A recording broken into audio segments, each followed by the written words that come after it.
وَأَعِدُّوا لَهُم مَّا اسْتَطَعْتُمْ، اور اے مسلمانوں اب جب یہ نیا دور شروع ہو ہی گیا ہے تمہاری اس دعوت و تحریک کا، تو اب پوری طریقے سے اپنے امکان بھر سامان حرب تیار کرو۔ اعدوا لہم، اعداد تیاری کرنا، اسلحہ تیار کرو، سامان جنگ تیار کرو، گھوڑے تیار رکھو، رسالہ تمہارا ہونا چاہیے، جو بھی تمہارے لیے ممکن ہے۔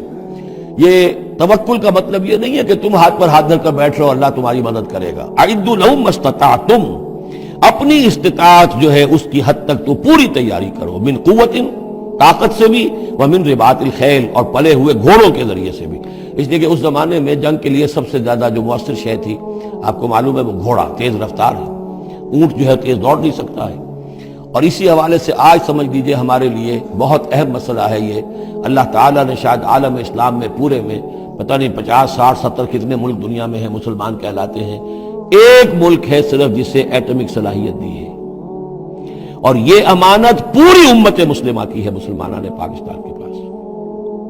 اور اس کے بارے میں اگر امریکہ کا دباؤ قبول کر لیا گیا تو یہ سب سے بڑی خیانت ہوگی اللہ کے ساتھ، امت مسلمہ کے ساتھ، اللہ کے دین کے ساتھ۔ وہ اسرائیل لے کر بیٹھا ہوا ہے ایٹم بم کے، اس کے پاس انبار لگے ہوئے، لیکن یہ ہے کہ ساری پالیسی جو چل رہی ہے وہ یہ کسی طریقے سے پاکستان کا، ایک عراق کے بارے میں اندیشہ ہوا تھا کہ اسے ایٹمی دانت نکل سکتے ہیں،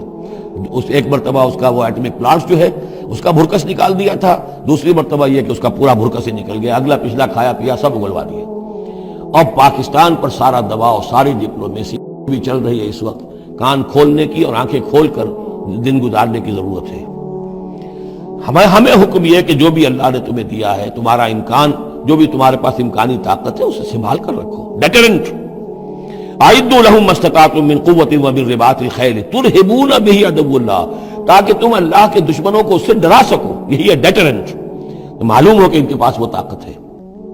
وعدوکم، اور اپنے دشمنوں کو بھی ڈرا سکو، وآخرین من دونہم، ایک تو ہے اللہ کے دشمن اور تمہارے دشمن ایک اور بھی ہیں جو ان کے سوا ہیں، ان کے پرے ہیں، انہیں تم نہیں جانتے، لا تعلمونہم اللہ یعلمہم، اللہ انہیں جانتا ہے، یعنی وہ مارے آستین منافقین ہیں، یہ تمہاری اپنی آستینوں کے اندر بیٹھے ہوئے ہیں، تمہیں پتہ بھی نہیں ہے کہ وہ لوگ بھی در حقیقت ففتھ کالمسٹ عنصر ہے کہ جو در حقیقت تمہاری تباہی چاہتا ہے، بربادی چاہتا ہے۔